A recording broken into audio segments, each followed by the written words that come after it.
Tamir, I know this is very, this is not very nice of me to have kept you waiting for so long. Oh, it's okay. I'm a very unorganized person, I suppose. I should have done better. But before we're going to have a professor of economics who's going to explain to us how the economy worldwide is heading for a gigantic crash. We've been talking about some legal issues. You've understood most of what the medical issues of Dolores Cahill, what she talked about. And this is about how we are lacking moral competence.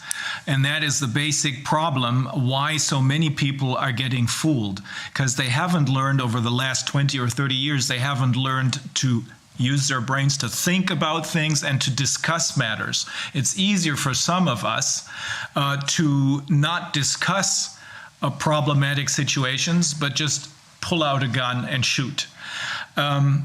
So that's what he explained, and I think it sounds very plausible. It makes a lot of sense. It explains very well, at least in my mind, it explains very well how we have gotten into this situation. You explained to us yesterday at the Scotch and Sofa how the situation is in Israel. You have two different professions. You're a lawyer. You specialize in medical law. But you're also someone who does business in the who is in IT, in the IT business, right? Yeah, in high technology. High technology. As we have learned yesterday, a lot of people in Israel are, or that is the appearance that the mainstream media give, are not critical, but rather obedient as far as the vaccines are concerned. Yeah.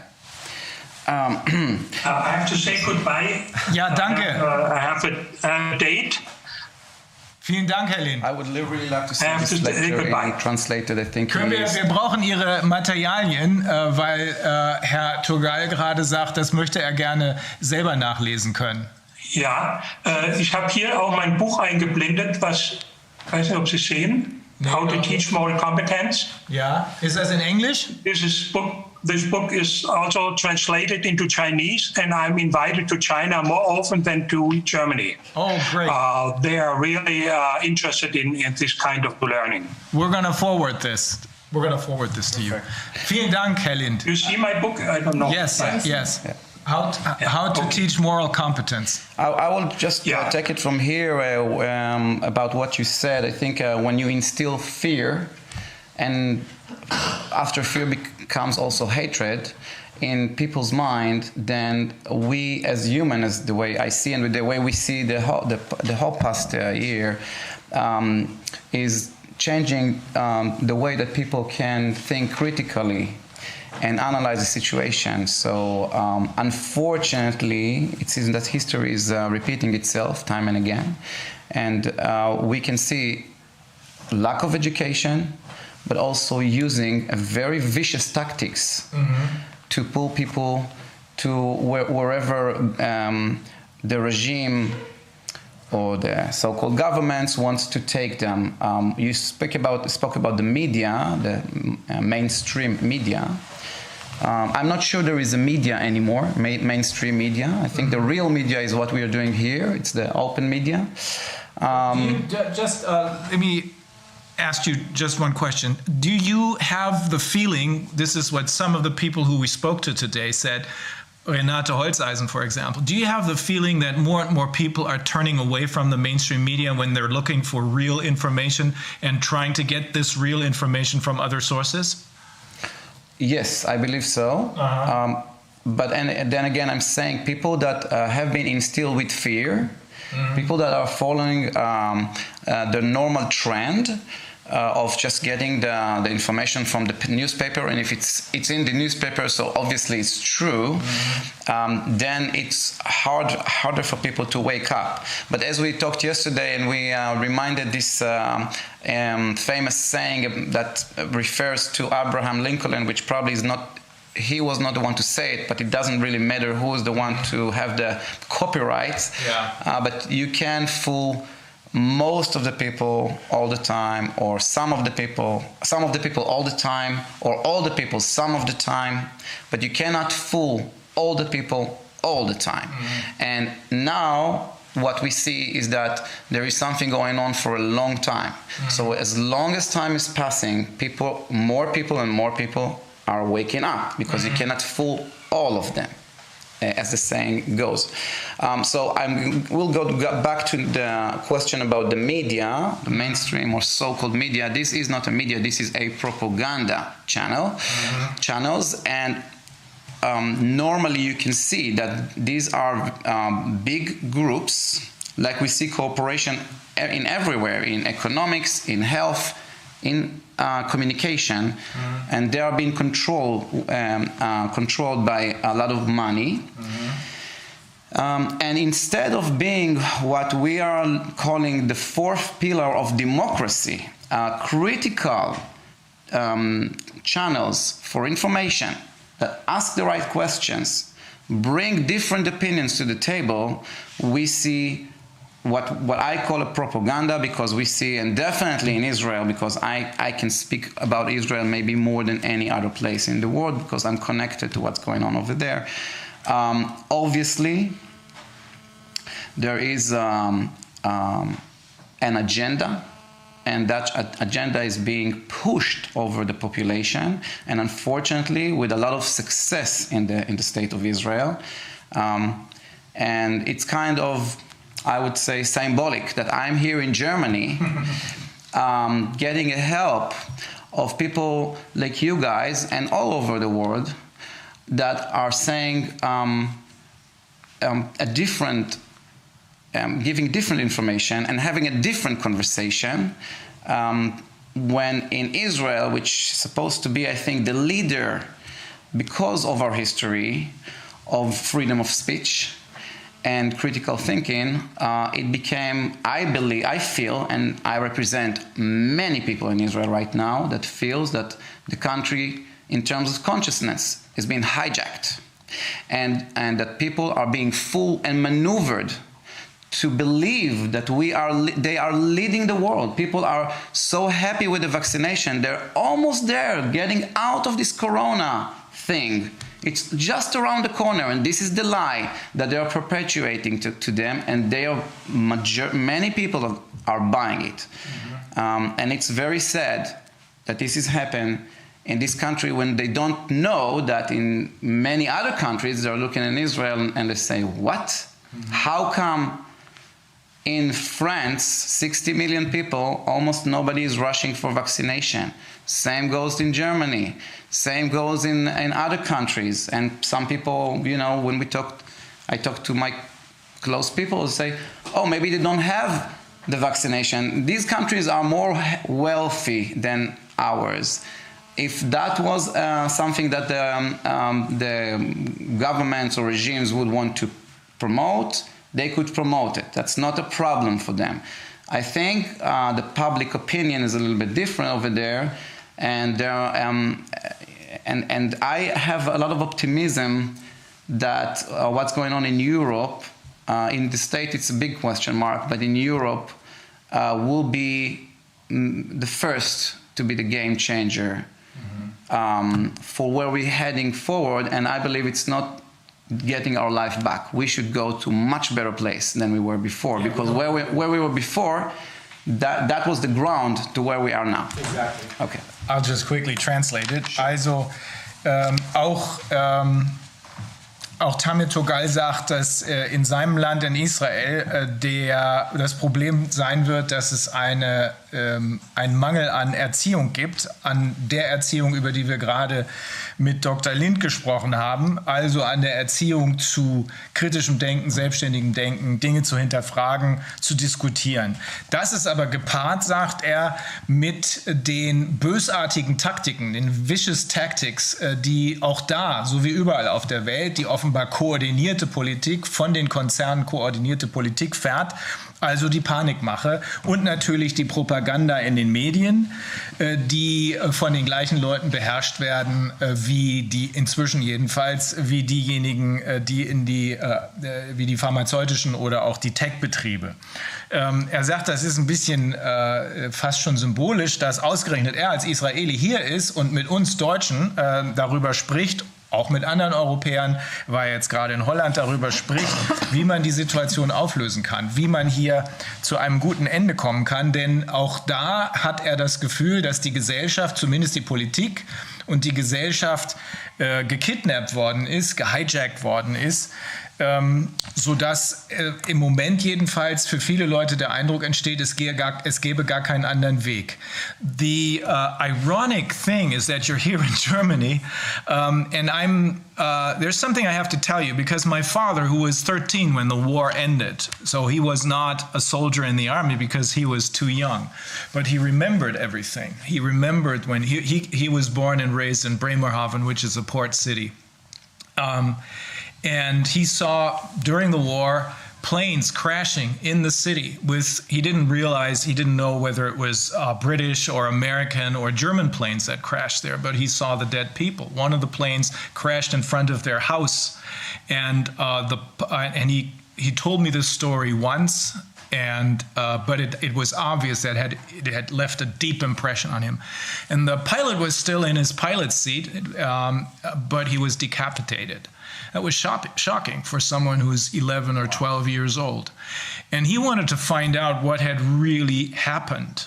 And he watched all the old news shows when they finally reappeared on television. He read all the books, and he got me and my brother and sister interested in this as well.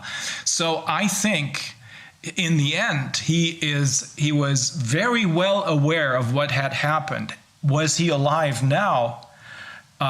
He died in 2006. He had an accident scuba diving in Australia. It was a good death. But were he alive now, well, he'd be rolling in his grave if he could see what was going on here. Now, the irony is that you're an Israeli. This country is the country that is responsible for 6 million people's deaths. And the irony is that you're here now, and we're talking about how we are worried, us here are worried, that something very similar to what happened back then is happening again in your country with your people, with a lot of people being completely unaware of the dangers of these vaccinations. Totally. I would say that it's not the country of Israel is not responsible, but the country of Israel was founded on the basis of what happened in the Holocaust. About 6 million people died of our nation, which was about 1/3. And that basically we finally managed to get a small piece of land and build up and what we call a democratic and Jewish, actually Jewish and democratic society. Mm-hmm. So this is the principles of our state being established for. Mm-hmm. And somebody told me yesterday, a friend of mine, we talked about it, and he said, you know, it's the same. Once again, people of Israel are getting something in a majority, in a massive scale from a Germany company. Now, it was here saying kind of a joke, but it's really because Pfizer is a German company. People don't know. However, is it German or is BioNTech is German. Pfizer is, I think they're American or British. Maybe. So yeah, but it's like German. It's coming from Germany. At least that's how we perceive it. Mm. However, this is being pushed by our own regime, our own leaders, our own propaganda, unfortunately, channels that brings people to a very dangerous belief. I ask people, why do you vaccinate yourself? Why do you go to vaccinate? And of course, there are two reasons could be for that. One of them would be that people are scared from Corona. So they say we have to make a decision between one bad thing to another bad thing. So which is worse, getting the Corona and have the risks around it, which is, by the way, easy to check. And when you see all the data and the tables that making the comparison between past years and now, then you see there is no big change. But the claim from some people will say, yeah, because we took some extreme measures. And for that, my answer is always the same. Fortunately enough, we have Sweden. We have other countries as well, but Sweden is one of the most transparent, advanced, modern country that you can rely on the information we're getting from there. And somebody sent me from a doctor's group that I'm connected with, the table from the past few years, the same table that you've been looking here. Actually, the only one that we should be focusing, which is mortality. Yeah. Because on mortality, you cannot have, it doesn't make a difference from what. It's total mortality. And if you have a pandemic, and if you have a problem, even if it's a seasonal flu that is stronger than other years, you will see a correlation with the death rates. There is no other way. That's how it is in our nature. And I could see that they had 2020 on Sweden, they had an increase of mortality.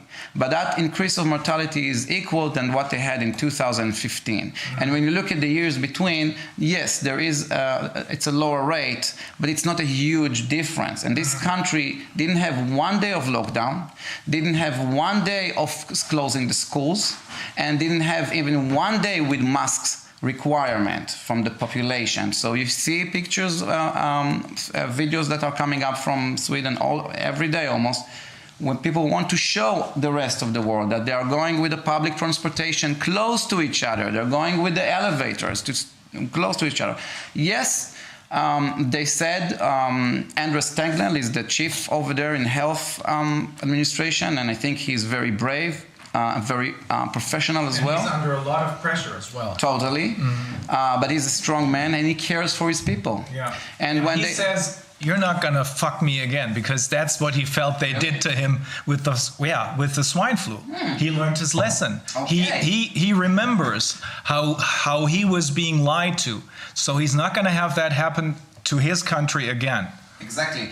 And there are a lot of fake news here, and every few months I see something about Sweden that they're going back, they're making a U-turn, blah, blah, blah. This is not true. And, good to hear. Yeah, and it's interesting to hear what he said at the beginning, because, again, people, because of fear, they just don't open their ears, they just don't listen. He said something very basic, very logical. He said the healthcare system is for the people, and it's not vice versa. So all these countries, like yours, like mine, are saying, "Oh, come on, we don't want to get to the point that doctors will have to choose who they treat and who is not. They're not treating, and it's like they're going to have so many people, and it's going to be overload, and we're going to have to open hospitals from the temporary hospitals via the army." And he says the same, but in the opposite way. He said, first, we will have our healthcare system being overcapacity. Then we'll call to the army and get another temporary hospitals. And then if we cannot manage that, we will see what kind of other measure needed.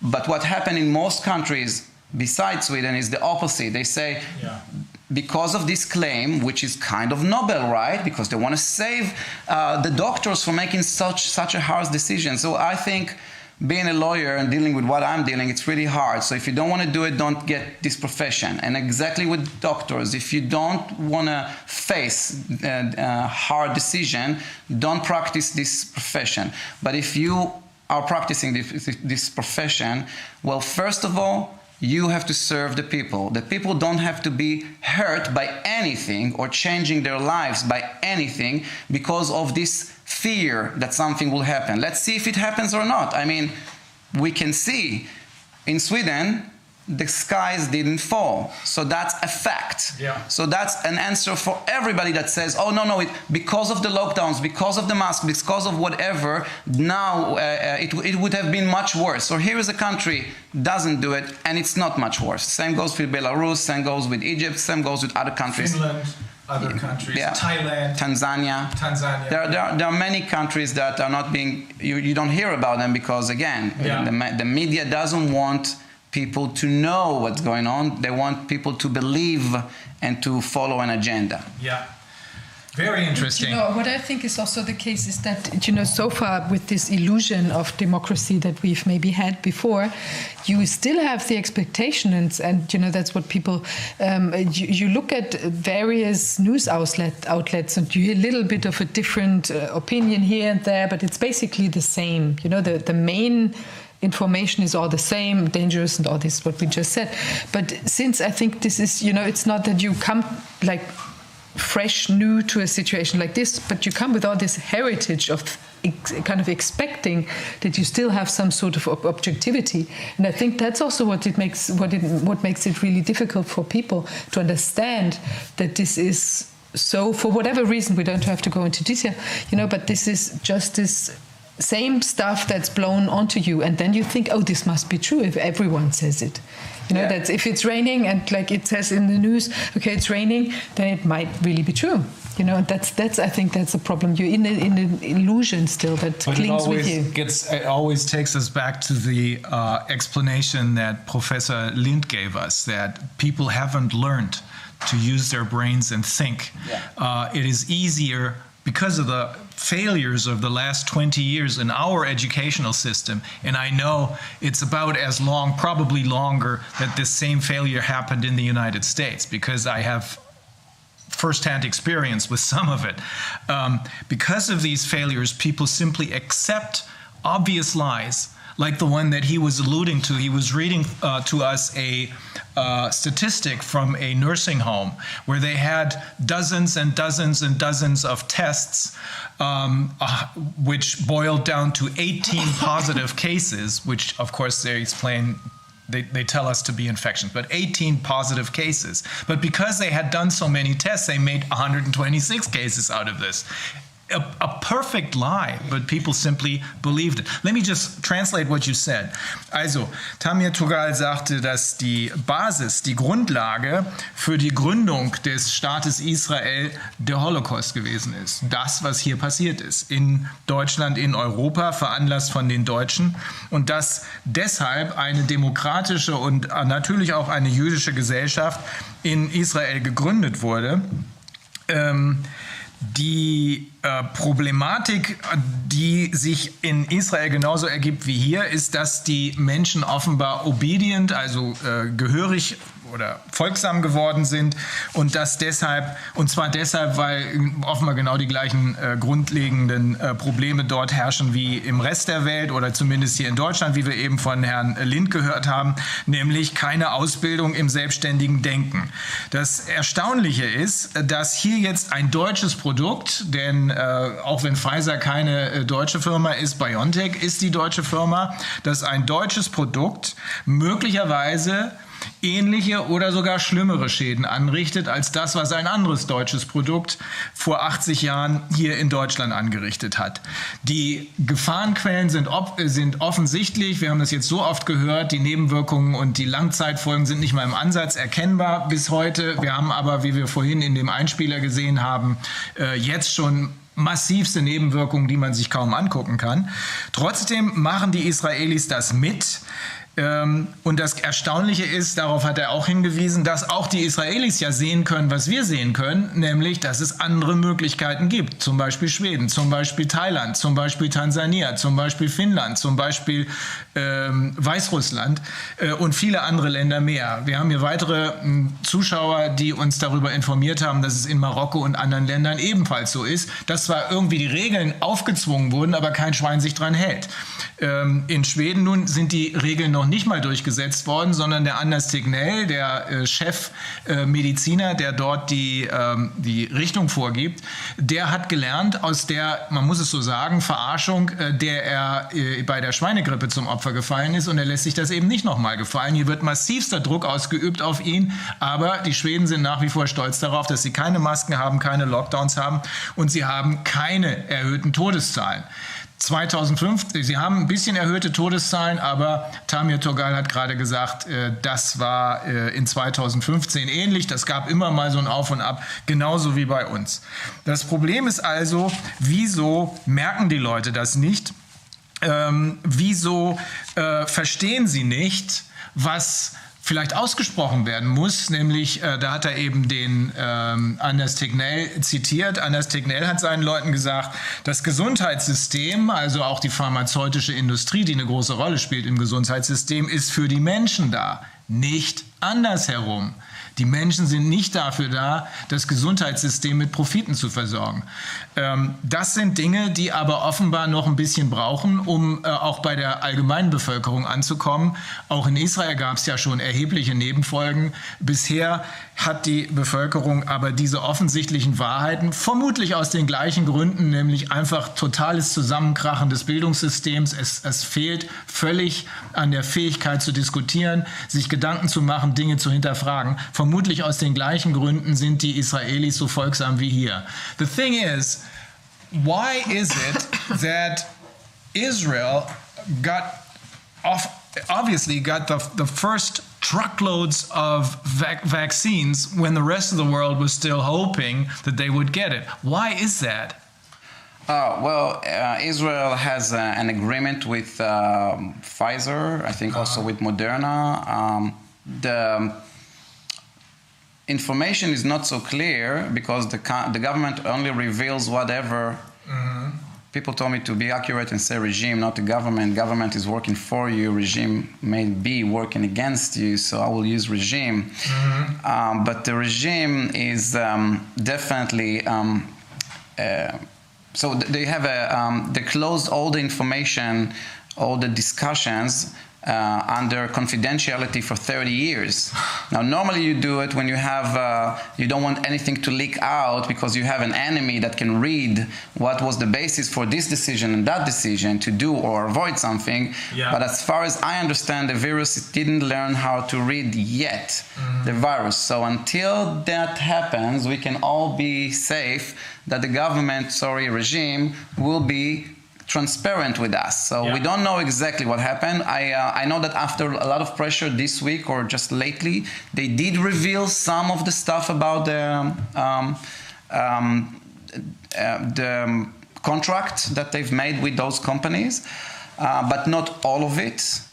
And it seems that they accepted, first of all, no liability for the manufacturer, which it's a problematic issue.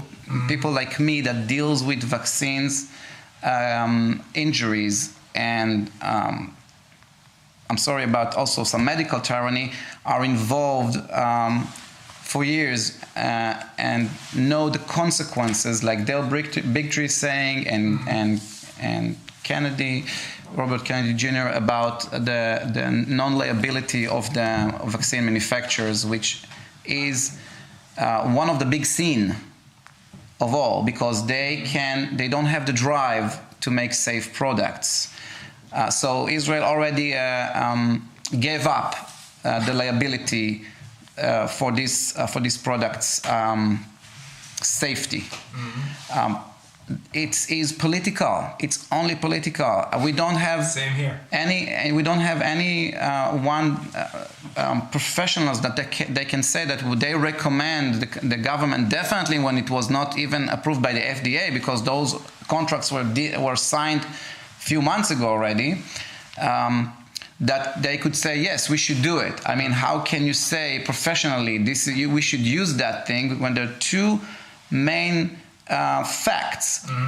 One of the facts, it's a basis principle that anything that is not proving, any chemicals that you insert to people's body, unless it's proving safe, it has to be considered as dangerous. That's a principle. It always has been like that. That's why it takes so many years to approve everything with the FDA. Vaccines also have a fast track.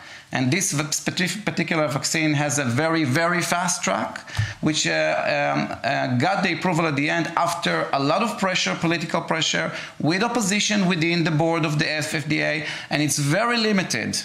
And it's also still considered as a trial. So in Israel, unfortunately, we are in the middle of a trial, of an experiment with human beings. And another aspect to it is the mortality rate.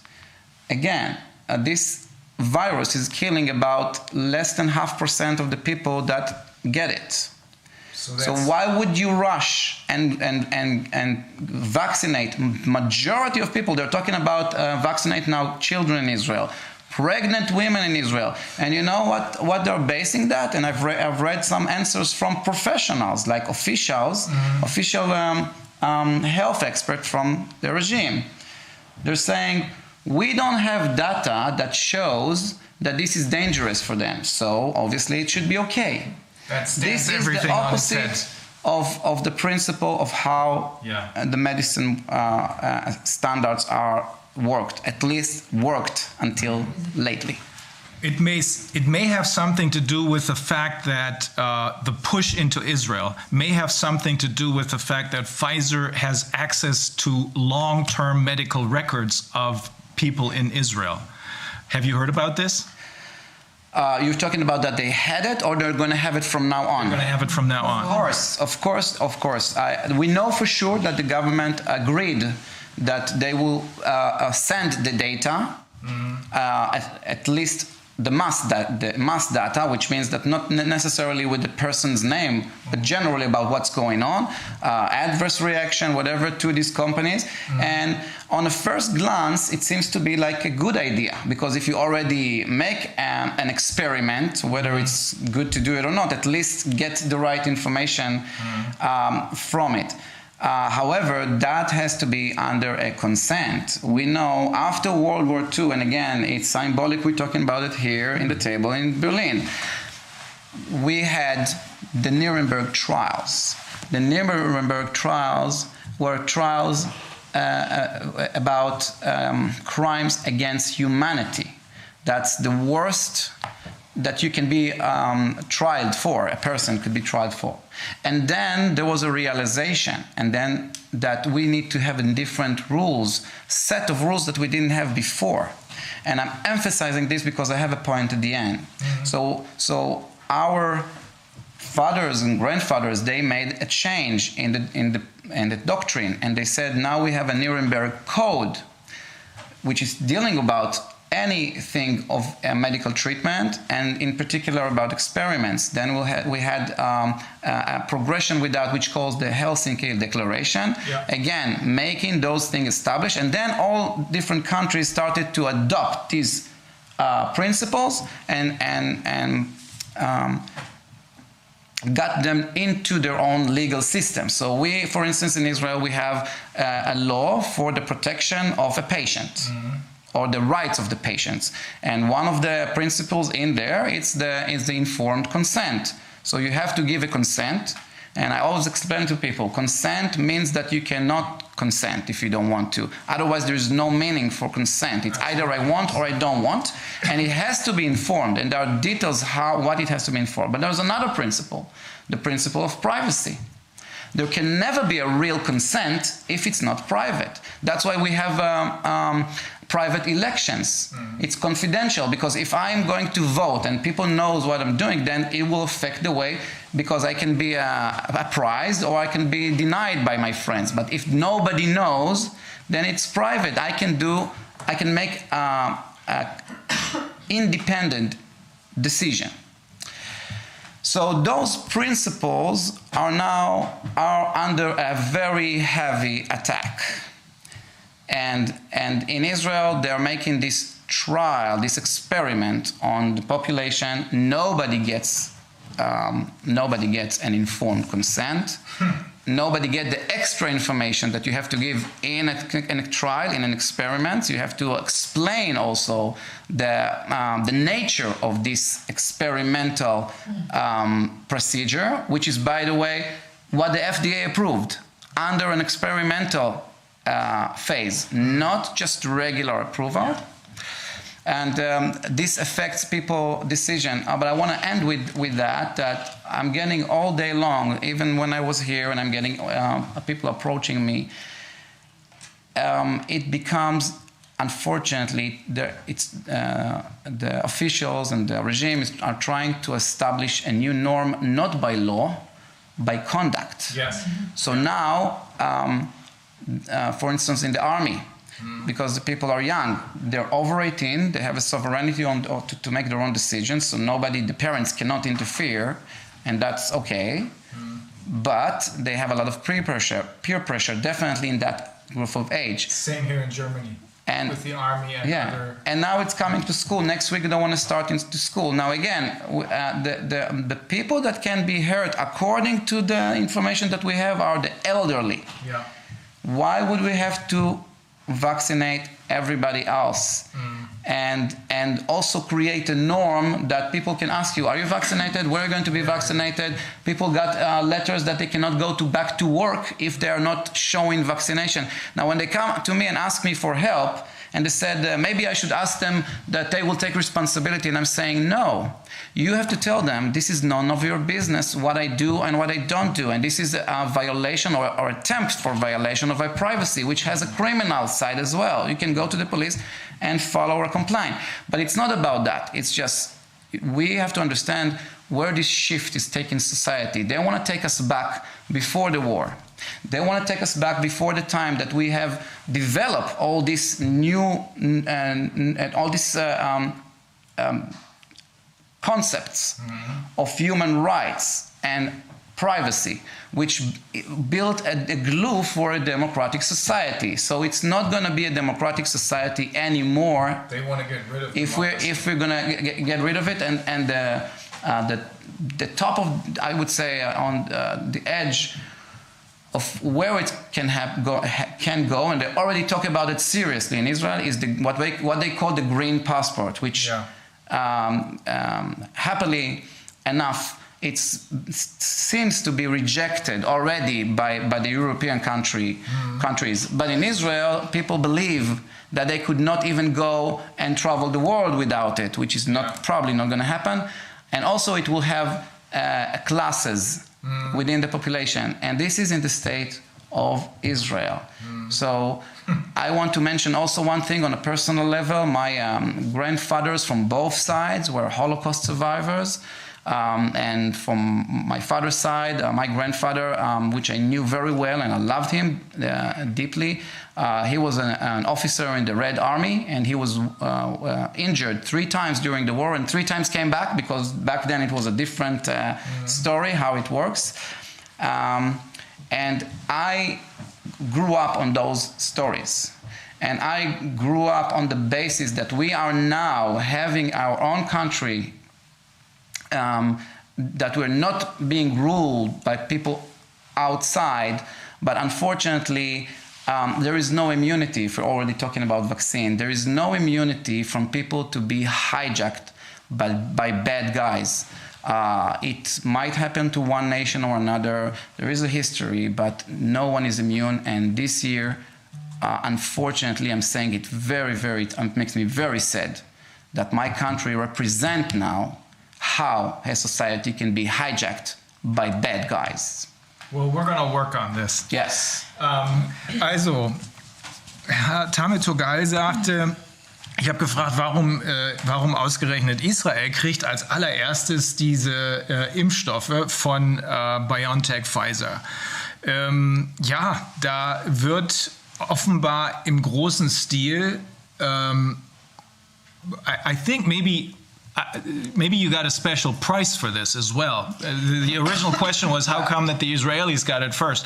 Or maybe for free, we don't know that, because we don't know the contracts, right? Sagt, es ist zu Konditionen passiert, möglicherweise kam das ganze Zeug umsonst rein, weil man eben auch da wieder propagandamäßig dem Rest der Welt demonstrieren wollte, guck mal, wenn sogar die Israelis das mitmachen, die ja ganz schlechte Erfahrungen haben, dann kann es ja eigentlich keine schlechte Sache sein.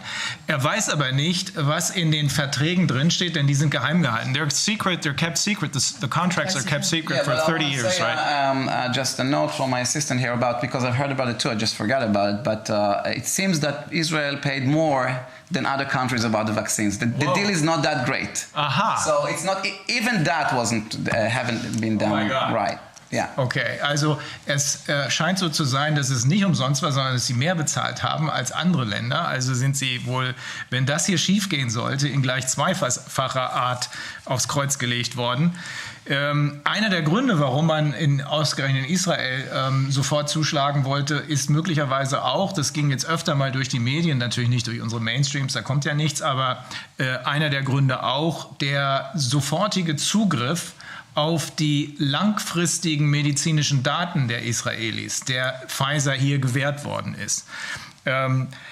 Er bedauert natürlich, was hier passiert, und wir hoffen, dass wir da noch was drehen können, denn er hat zu Recht darauf verwiesen, dass der Zweite Weltkrieg und insbesondere der Holocaust natürlich auch zu den Nürnberger Prozessen geführt haben, wo dann erstmals Menschen nicht mehr sagen konnten, daran werden wir dann zu gegebener Zeit erinnern, wir haben ja nur Befehle befolgt, sondern wo gesagt wurde, hey, das geht nicht. Man kann nicht Befehle befolgen, von denen man erkennen kann, als Mensch erkennen kann, dass sie illegal sind. Babys zu töten, das kann kein Befehl sein, den man befolgen muss. Daraus, aus den Nürnberger Prozessen, ist die Deklaration von Helsinki geworden, und daraus ist dann gerade auch im medizinischen Bereich die Idee des Informed Consent geworden. Das heißt, die Idee, die wir hier in Deutschland auch haben, dass ein medizinischer Eingriff, wir erinnern uns an den berüchtigten Dr. Mengele, mit seinen Experimenten, dass ein medizinischer Eingriff nur dann keine Körperverletzung ist, wenn der Patient vorher einwilligt. Und seine Einwilligung ist nur dann wirksam, wenn er ordentlich informiert wird.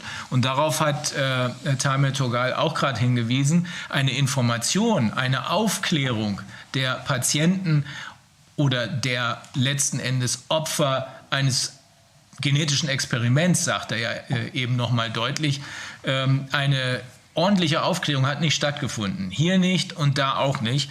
Da braut sich also gewaltig was zusammen, wenn das Ganze so schief geht, wie es hier aus den ersten Informationen zu befürchten ist. Ja, also es wird noch eine Menge Arbeit zu erledigen sein, aber auch in Israel gibt es offenbar immer mehr Leute. Er sagt nämlich, er wird hier ständig angeschrieben. Während er hier bei uns sitzt, setzt er sich die ganze Zeit mit Mandanten und mit anderen Personen auseinander, die seine Hilfe haben wollen. Wir müssen jetzt kurz unterbrechen, weil wir Professor Max Otte hören wollen. Der wartet nämlich auch schon wieder ewig.